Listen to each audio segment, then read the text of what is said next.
Foi. A Ariane não está conseguindo. Pessoal, vou ter que sair e entrar de novo. Aguenta aí que a Ariane não está conseguindo entrar.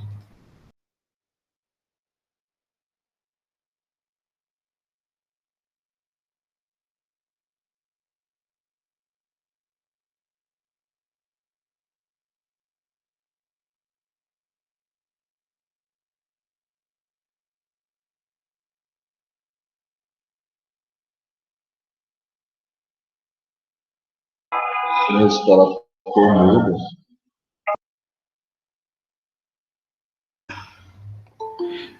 O Pimenta, a Ana Larissa e a Ariane. Agora deu certo. Ótimo. Então já estou gravando, tá, pessoal? Quem chegou agora, vou apresentar para vocês aqui. A nossa aulinha vai ser a aulinha...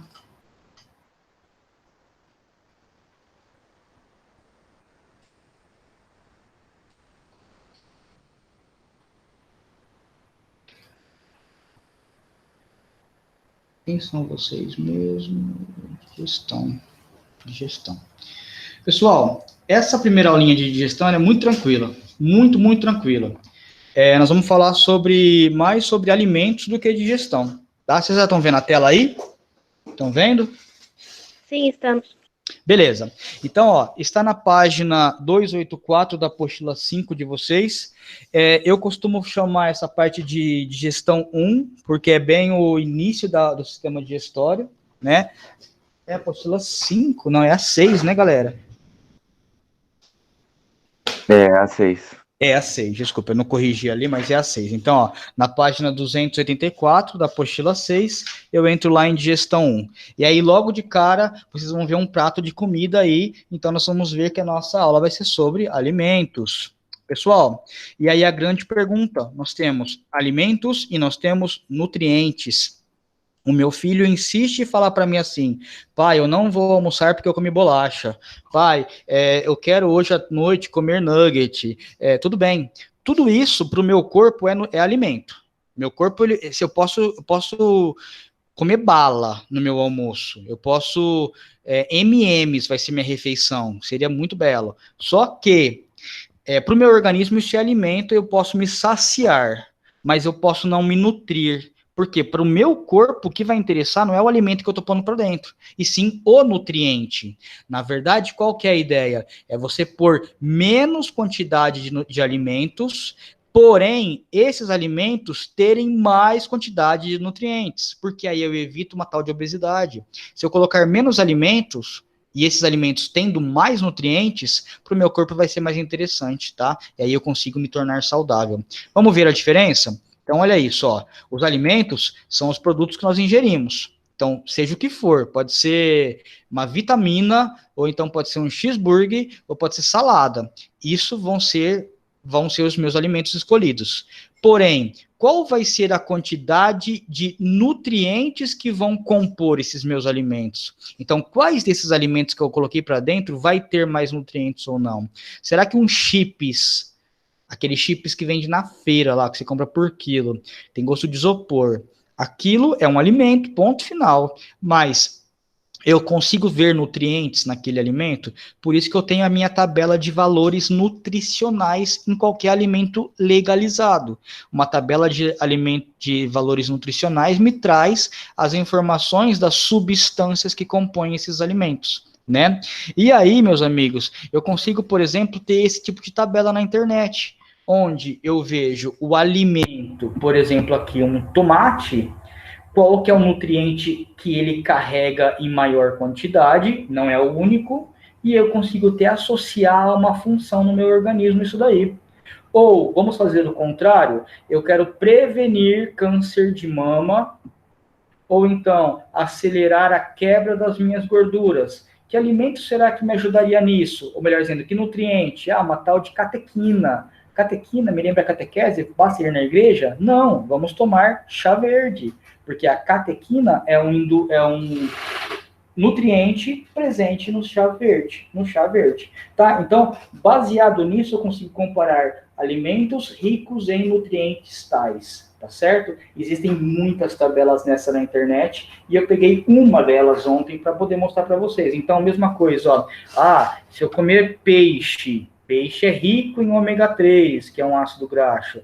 Esse ômega 3 vai reduzir pressão arterial, prevenir aparecimento de doenças, e mais uma série de consequências boas para o meu corpo. Aqui, alimentos, então, resumindo, os alimentos contêm nutrientes. Espera aí, deixa eu pegar meu negocinho aqui. Alimentos contêm nutrientes, tudo bem? E esses nutrientes, o meu organismo, ele vai entender ele de 3 formas.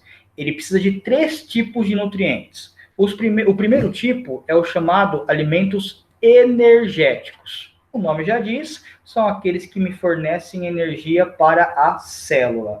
A célula fazer o quê? Tudo que precisar, ou seja, funcionar o meu metabolismo. Então, energia para as minhas reações metabólicas, tá? Então, os energéticos fazem isso.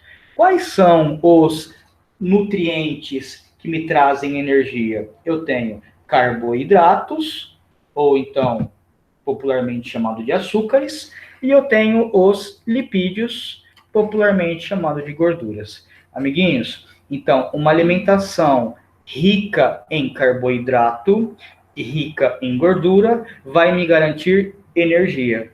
Pensando neste caso, se eu sou um atleta de alto rendimento, se eu vou participar de uma competição que vai precisar de energia, eu vou ter que ter uma dieta onde eu vou encontrar nutrientes energéticos para essa competição. Para vocês terem um exemplo assim, ó. Quando a minha esposa estava grávida, fui fazer ultrassom para descobrir lá o sexo do bebê. Ele estava numa posição ruim para poder enxergar lá o pingolim. O que o médico falou? Vai lá, estava dormindo, né, o bebê? Vai lá fora, come uma barrinha come um chocolate, aguenta um tempinho lá e volta. A minha esposa foi lá fora, pôs o chocolate para dentro, aguentou uma horinha, a hora que ela voltou, o moleque estava fazendo flexões com um braço só no ventre dela e mostrando a pingola com todo o seu charme e sedução. Então, meus amigos, por quê? Ela colocou para dentro da célula dela nutriente energético, encheu aquele menino que estava repousando de energia, e aí esse menino foi queimar energia na barriga da senhora. Então, meus amigos, nutrientes energéticos são aqueles que fornecem subsídio para as reações metabólicas. Segundo tipo, nutrientes do tipo construtores. O que são construtores? São aqueles responsáveis por fazer o meu corpo crescer, ou seja, dividir as minhas células, construir órgãos, construir ossos, ou repor partes danificadas. Então, atenção, os construtores crescem células ou repõem células que são defeituosas ou envelhecidas. Aonde eu encontro esse tipo de nutriente? Nas proteínas. Então, proteínas são construtores. Estou fazendo academia para ficar forte e gatão.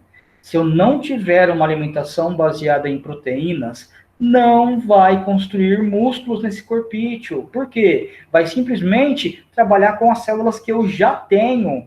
E só que, pelo contrário, eu vou fazer exercício físico, ao invés de eu engordar, de eu criar massa, eu vou emagrecer. Porque eu estou gastando muita energia a partir de agora. Então, assim, por que as pessoas que fazem academia lá, forte e tal, comem muita proteína, alimentos com muita proteína, melhor dizendo, batata, né? O que mais que tem de alimento que eles comem? O ovo lá e tal. Por que eles fazem esse tipo de alimento? Para poder ter muita matéria-prima para construir músculos para eles, né? Então, os nutrientes construtores fazem construção de células para o meu corpo, tá certo? E por último, nós temos os reguladores. Quem são os reguladores? São os alimentos, melhor dizendo, os nutrientes que controlam o meu corpo, controlam o funcionamento. Vocês já devem ter ouvido falar, por exemplo, na vitamina C, que ela é a favor da sua imunidade. Então, tem pessoas que não vivem sem tomar vitamina C, cápsula de vitamina C, porque sabe que a vitamina C é um componente que auxilia na sua imunidade. É ela que causa a imunidade. Aquelas aulas todas de imunidade que a gente teve, falava alguma vez de vitamina C? Não, não falava. Só que ela ajuda no funcionamento do teu sistema imunológico, por exemplo. Vitamina E auxilia no seu processo de visão. Vitamina D auxilia, sei lá, são tantas vitaminas que têm a função apenas de auxiliar no funcionamento. Eu posso viver sem ela? Posso. Porém, uma falta de vitaminas específicas pode ter consequências no sentido daquela função não ser tão bem realizada. Quando eu, por exemplo, vou tomar aqueles suplementos vitamínicos, aquelas cápsulas de Centrum, de A a Z, que tem desde A até zinco lá no meu organismo, isso para que serve? Para me dar jogar no meu corpo aqui uma enciclopédia de vitaminas, para eu ter tudo aqui disponível. Mas se eu não estou precisando dessa vitamina, não estou precisando dela, qual que vai ser o interesse? Nenhum. O meu corpo simplesmente vai eliminar esse excesso de vitamina, tá? E aí eu saio com uma urina extremamente vitaminada, né? Vamos dar um exemplo. Uma mulher grávida, ela está formando todo o embrião, né? Então, ela está construindo o embrião. Ela vai ter que ter um excesso aqui de proteína muito forte na alimentação dela, porque esse organismo que está se formando depende dela. Fora isso, ela pode potencializar esse crescimento do embrião. De que maneira? Tendo uma dieta rica em vitaminas. E aí, essas vitaminas, por exemplo, vão auxiliar na formação dos órgãos. Exemplos, por exemplo, assim, a mãe, ela tem que tomar ferro para poder auxiliar lá no desenvolvimento do embrião. Outra coisa, ela pode ter uma alimentação rica em peixe, que tem o ômega 3, que é bom para o sistema nervoso. Então, vai formar o sistema neural do indivíduo, do bebezinho lá. Se a mãe estiver tomando isso daí, tomando o ômega 3 e tal, vai ser muito mais interessante para esse bebê. Outro exemplo, antes até da gravidez, a mulher tem que estar tomando ácido fólico lá, que também é um sal mineral. O ácido fólico, para que serve? Serve para fazer uma formação de tubo nervoso também ali, que é a base da construção da medula do indivíduo, né? Então, é ele que faz, que constrói? Não, não é ele que constrói, mas ele auxilia no funcionamento. Dúvidas? E aí, a gente chama isso tudo aqui de 2 tipos de nutrientes específicos, os macros e os micro. O que são macronutrientes? São aqueles que eu preciso ter continuamente na minha alimentação. E os micronutrientes é aqueles que eu posso vir a ter. Então, se eu tiver micronutriente, de boa. Eu não preciso ter toda a alimentação micronutrientes, mas toda a alimentação minha eu tenho que ter macronutrientes. E aí, então, eu vou escolher que hoje à noite eu vou comer cachorro-quente. Então, é o alimento que eu vou pôr para dentro do cachorro-quente. Quais são os nutrientes que contém um cachorro-quente? Quais são os macronutrientes que contém esse cachorro-quente? É essa a pergunta que eu devo me fazer, tá? Então, uma alimentação, quando eu vou no nutrólogo, nutricionista, ele vai fazer uma alimentação baseada nessa ideia de macronutrientes. E alguns macronutrientes são importantes e eu vou comentar agora. Se alguém tiver dúvida, me interrompa, por favor, hein, gente? Se tiver dúvida, me interrompa, por favor. Ô, Marcinho. Pode falar. Vitamina e sais minerais, quando tem em excesso, eles são eliminados, né? Que você tinha falado. São eliminados, exatamente. Tá. Eles são eliminados via urina ou suor. E aí, você já deve ter visto, não sei se você já viu visto, alguns cachorros ou animais domésticos, assim, lambendo, olha que delícia, logo cedo, lambendo urina, tomando urina. Por que eles fazem isso? Porque muitas vezes o organismo do animal está carente de alguma vitamina e ele percebe a presença da vitamina na urina de um outro ser vivo. E aí ele toma a urina, por exemplo, a urina de alguém que liberou vitamina C, ele se alimenta dessa urina para suprir a sua carência de vitamina C, tá? Mas, por favor, não tomem urina se estiverem precisando de algumas vitaminas, comprem um multivitamínico que é melhor, tá bom?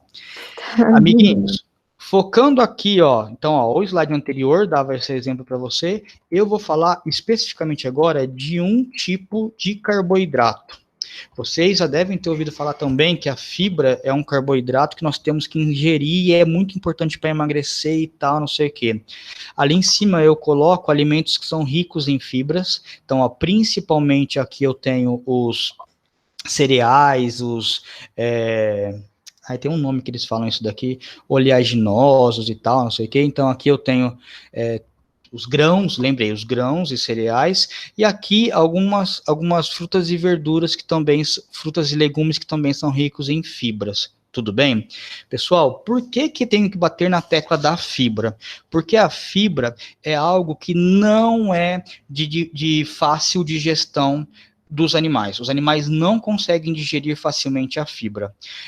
Eu posso ter uma alimentação toda baseada nisso daqui, e as fibras vão ser liberadas lá no meu bolo fecal. Ué, professor, se você está falando que tem que comer, mas eu não consigo digerir, qual que é a ideia? Justamente essa. Porque se eu ingiro, acho que tá certo, fibra, e ele não faz a digestão, ela auxilia na digestão dos outros componentes. De qual maneira? Para começar, elas chegam às fezes sem terem sofrido nenhum tipo de transformação química, ou seja, não foram quebradas. Segundo, elas evitam a tal da constipação. Constipação é uma coisa que velho adora falar, né? Ah, eu tô constipada. O que é constipada? Não ir no banheiro. Tá entupida pela parte de baixo. Constipada no nariz, o nariz entupido. Então, a constipação aqui da digestão é de você fazer o número 2. Ela evita que as pessoas fiquem presas, vamos dizer assim, né? Por quê? Porque ela acelera a passagem do bolo fecal pelo intestino. Então, o bolo fecal, ele não fica retido lá no intestino, acumulando, perdendo água, e quando mais tempo ele ficar no intestino, mais água ele vai perder. Mais água ele perdendo, mais difícil vai ser para sair, tá? Quando a pessoa está ressecada. Criança, por exemplo, nós temos que pensar, ela está se alimentando de leite, muitas vezes, depois começa a pôr alimento nela, e aí essa criança começa a ressecar, ela não sabe, ela não consegue processar esses alimentos rapidamente, acaba prendendo as fezes, e aí se resseca, para sair dá muito trabalho, tem que pôr supositório e tal, né? E algumas pessoas têm até fazer lavagem para poder conseguir tirar essas fezes.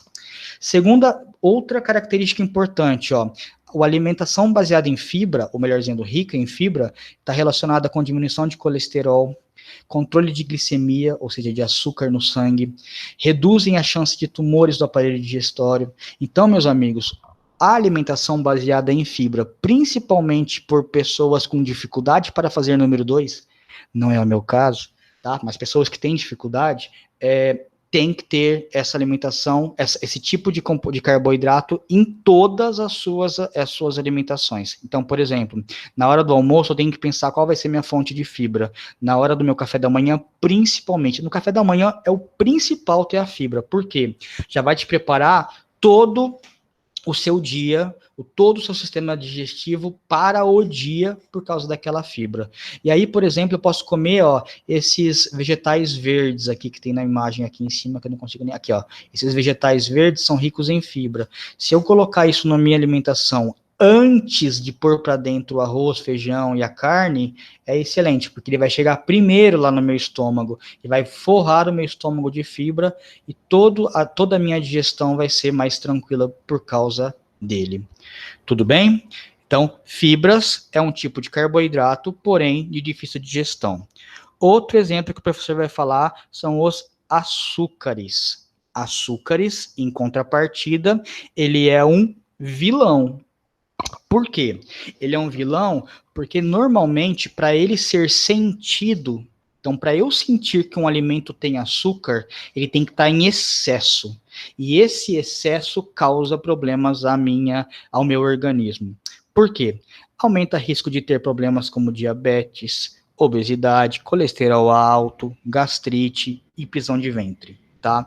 Amigos, pensem comigo, o açúcar refinado, ele é um açúcar fraco, vamos dizer assim, porque ele foi quebrado muitas vezes. E aí o que acontece? Para ele conseguir ficar acima do gosto lá da goma xantona lá que faz na Coca-Cola, para ele ficar, para ficar acima daquele gosto, tem que pôr 1 quilo de açúcar na latinha de coca, por exemplo, para poder sentir que é doce aquele açúcar, aquela coca.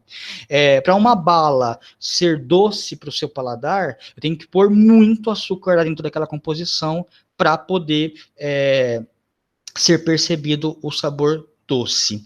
O que acontece? Isso vai entrar em excesso na sua corrente sanguínea. Se você tiver lá, eu sou saudável, não tenho diabetes, nada, esse açúcar tende a ser retirado da sua corrente sanguínea, eliminado e tal.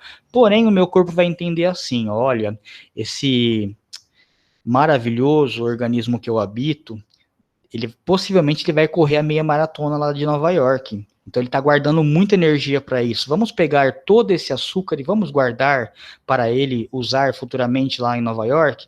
E aí você não vai correr a meia maratona. E aí todo esse açúcar ficou armazenado na forma de gordura, aumentando a sua obesidade. Tudo bem? E agora, para vocês, logo pela manhã, vamos colocar essas imagens agradáveis. Então, olha uma tabela com, primeiramente, aqui em cima, ó, a quantidade necessária e tolerável para mulheres e homens para ingerirem açúcar. Então, 25 gramas de açúcar por dia, uma mulher, e 37, um homem. Criança, você pode falar assim, tem mulheres que são muito maiores do que os homens, e tem homens que são muito menores do que mulheres, e isso aí se mantém? Sim, se mantém. Por quê? Porque o funcionamento do corpo masculino, ele é diferente do feminino, por causa de hormônios, tá? Então, os hormônios masculinos aquecem o corpo diferente do que a das meninas. O acúmulo de gorduras em regiões é diferente. Então, esse é o limite para homens e mulheres. 25 gramas. Um copo de suco de laranja que é industrializado, não é da laranjinha que você espremeu lá, tem 20 gramas. O dia todo você deveria, no máximo, comer, assim, sei lá, uma coisa muito irrisória com açúcar para poder dar a sua quantidade diária. Se você comer uma barrinha de chocolate de 100 gramas é uma barrinha pequena, tá? Não é aquela barra grande, já tem 48 gramas de açúcar. Já estourou o que você precisava, tá? Em contrapartida, vê aqui embaixo, ó, um cereal matinal, que você pensa assim, o cereal faz super bem porque é rico em fibra, exato, rico em fibra, só que ele vem adoçado, aquele branquinho lá que vem no açúcar, que vem no cereal, desculpa, é açúcar, e aí, ó, sobe para 8 gramas de açúcar, uma porção ínfima de cereal, e aí você já tá lá pondo na sua conta ali em cima. E o restante, o que acontece, hein? Alguém poderia me dizer, se eu ingerir mais que 25 gramas, o que vai ter que fazer? Rafael, Canadá? Oi, professor. Se eu ingerir mais que 25 gramas de açúcar, o que eu vou ter que fazer? O corpo vai reter essas gramas, não é? Mas tem alguma maneira dele não reter? Não sei. Malhando, tá? Malhando. Se eu Tá. queimar, eu tenho que queimar isso daí, tá? Queimando esse açúcar de alguma maneira para ele não ser acumulado. Pessoal, olha o leite condensado, 100 gramas de leite condensado, 100 gramas, 48 gramas de açúcar. E uma taça de sundae também tem 48 gramas de açúcar. Vamos começar a fazer escolhas, né? Pensar em escolhas. E aqui, fico imaginando esses doces aqui, porque aqui tem vários tipos de doce, né? Não é só o chocolate, né? Isso é um donut, tem massa, tem carboidrato aqui nesse, né? Então, pensar quanto de açúcar tem uma porçãozinha dessa. O professor escondeu um aqui, ó, porque o próximo slide vai ser inteiro sobre ele, ó. Que aquela velha pergunta, Toddy ou Nescau? Toddy ou Nescau, né? Todo mundo se faz. Então, só para comparar aqui, ó, 300 gramas de Nescau, 75% de açúcar. 300 gramas de Toddy, 90% de açúcar. Isto se deve ao fato de que muitas pessoas prefiram o Toddy ao invés do Nescau, tá? O Toddy, criança principalmente, adora Toddy. Por quê? Porque ele é muito mais adoçado. Ele tem muito mais açúcar do que o Nescau, né? E ainda você vai lá e coloca açúcar, né, no leite. Na verdade, se você ler a embalagem, está escrito assim, ó, achocolatado, adoçado. Já veio com açúcar de fábrica, né? Olha o ovo maltine. Tudo bem que tenho menos gramas aqui, só 220 gramas, mas eu tenho 55% de açúcar ali nessa quantidade de gramas do ovo maltine, tá? E aí, ó, eu tava olhando aqui por esse achocolatado que ninguém gosta, né? Esses sem marca famosa. O próprio rótulo não informa a quantidade de açúcar que ele tem. Só que ele fala que tem 18 gramas de carboidrato. Lá nas 2 colheres, que é o padrão que eles estão colocando aí. Tudo bem, pessoal, em relação a isso? Algum comentário? Não? Bem, vamos lá. Opa, essa não era a foto que eu queria mostrar, não, tá?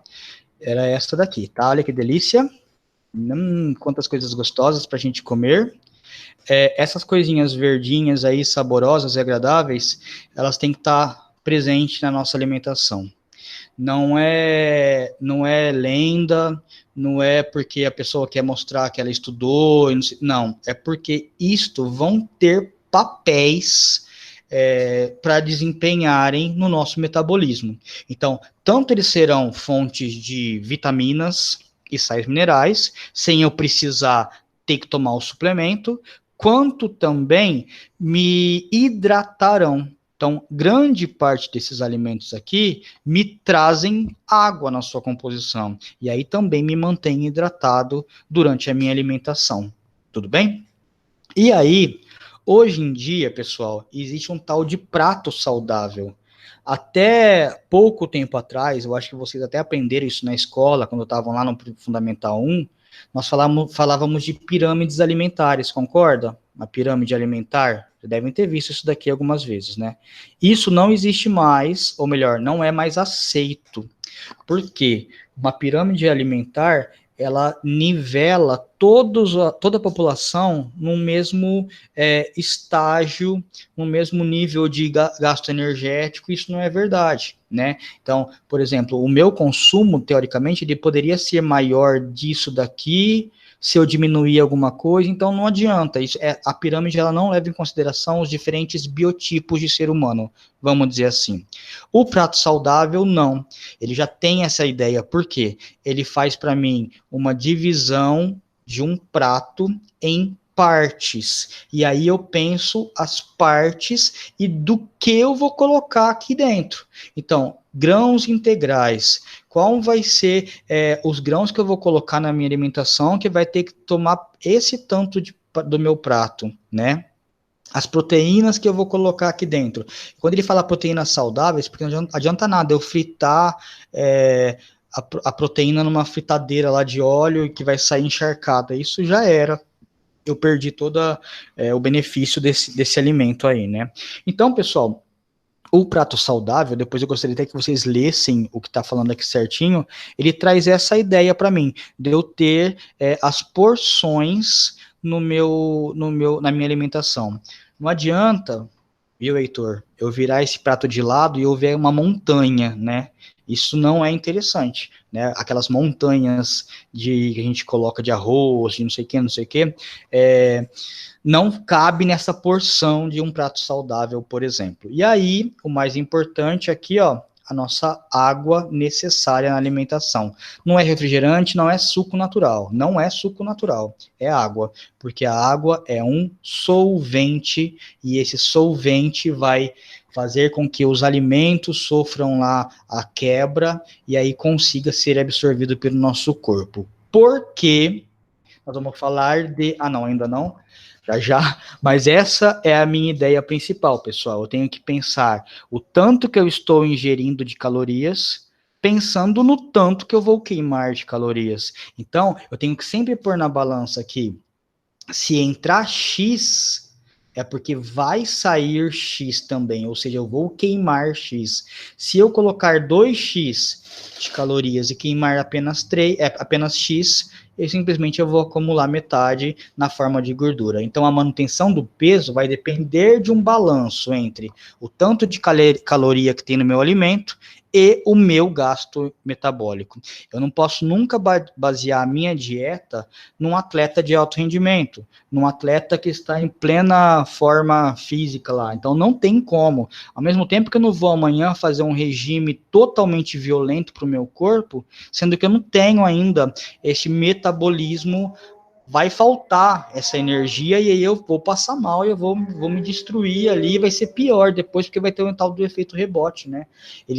Meu corpo vai pensar assim, faltou hoje, a próxima vez que entrar o alimento, ele vai guardar em dobro, porque ele sabe que pode faltar novamente, tá? Que é o efeito rebote ou o efeito sanfona, né? Beleza, tudo isso para entrar na tal da minha digestão. O que é Marcinho, disso? sobre a água lá no prato saudável, a minha tia ela é nutricionista e ela diz que tem que tomar água antes para ajudar na digestão, porque se tomar durante ou depois atrapalha o processo ou alguma coisa assim. É verdade isso? Vamos pensar assim, ó. Se você tiver com o teu estômago seco, né, você não bebeu água, e você encheu ele de alimento e pôs água depois, você pôs a água lá em cima. O que vai acontecer? Essa água, ela não vai conseguir descer até lá na parte mais abaixo para poder começar a fazer o processo de digestão, de absorção, desculpa.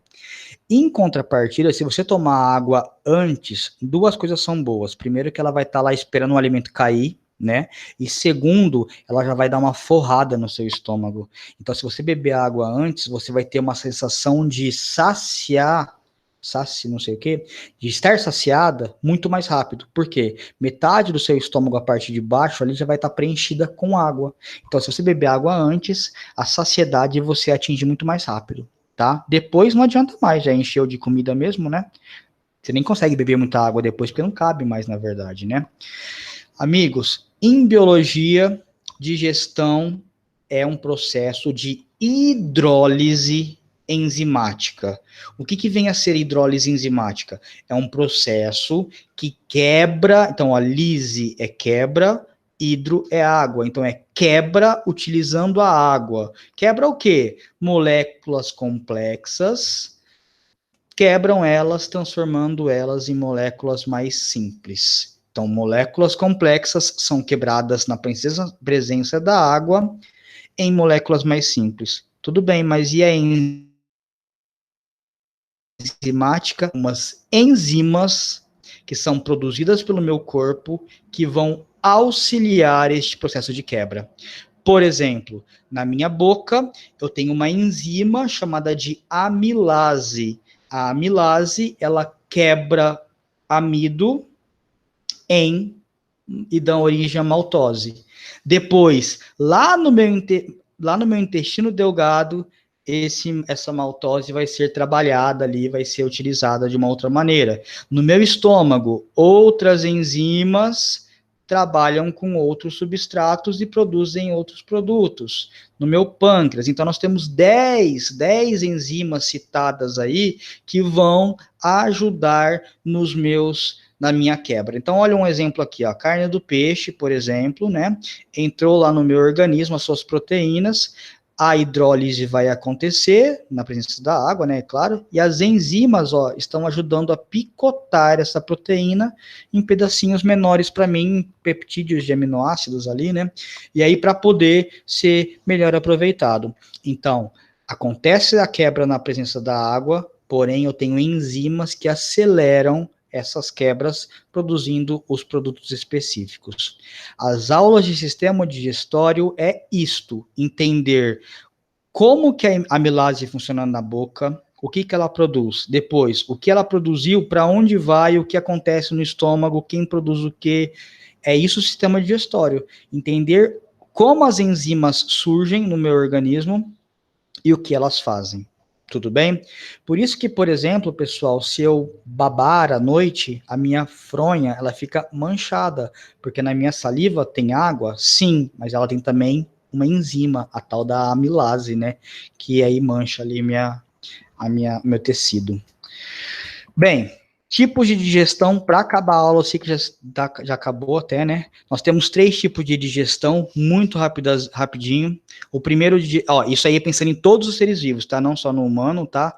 O primeiro tipo de digestão é aquela onde não existe sistema digestório. Então, cada célula faz a sua digestão separadamente. Então, ocorre no interior da célula somente.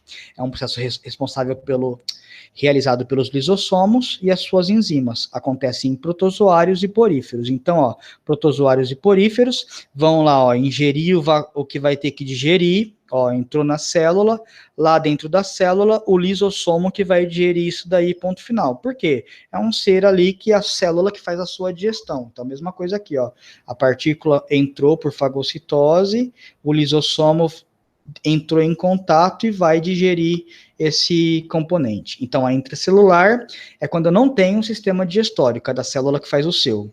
Ok?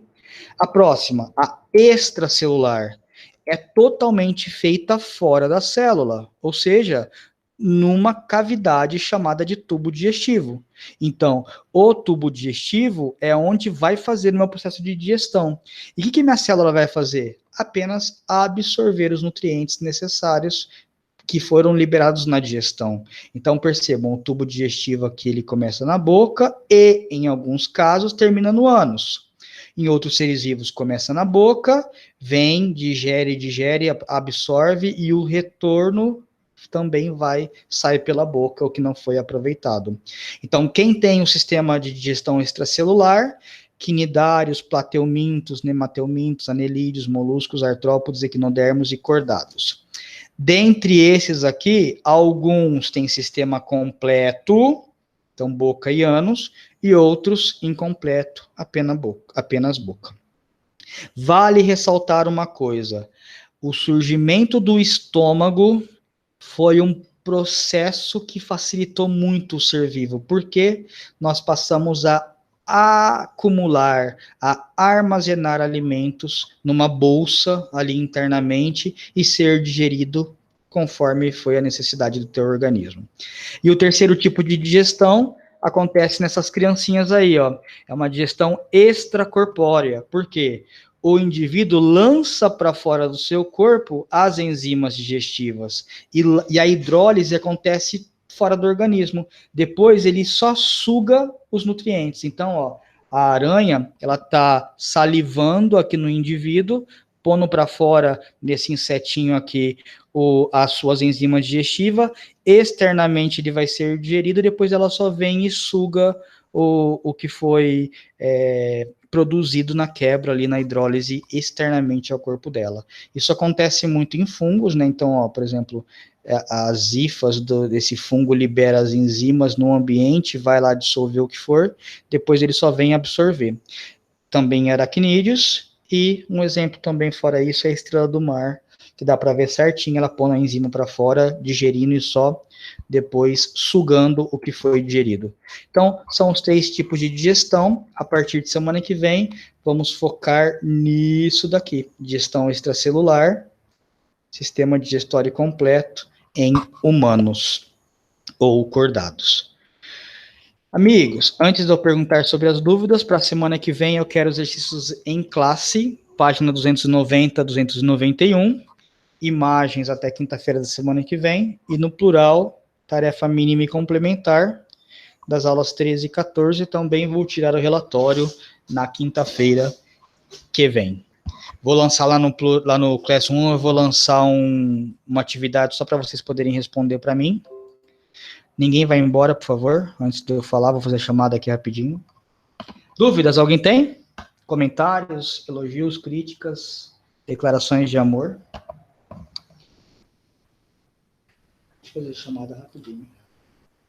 Marcinho, você vai mandar os slides depois, Mando, né? mando. Pode deixar que eu mando os Tá. slides para todo mundo, porque eu sei que tem umas imagens que eu vasculho na internet aí, eu consigo pegar muito mais fácil, né? Então eu pego sim, fica tranquilo. Acho que eu já fiz chamada. Obrigada.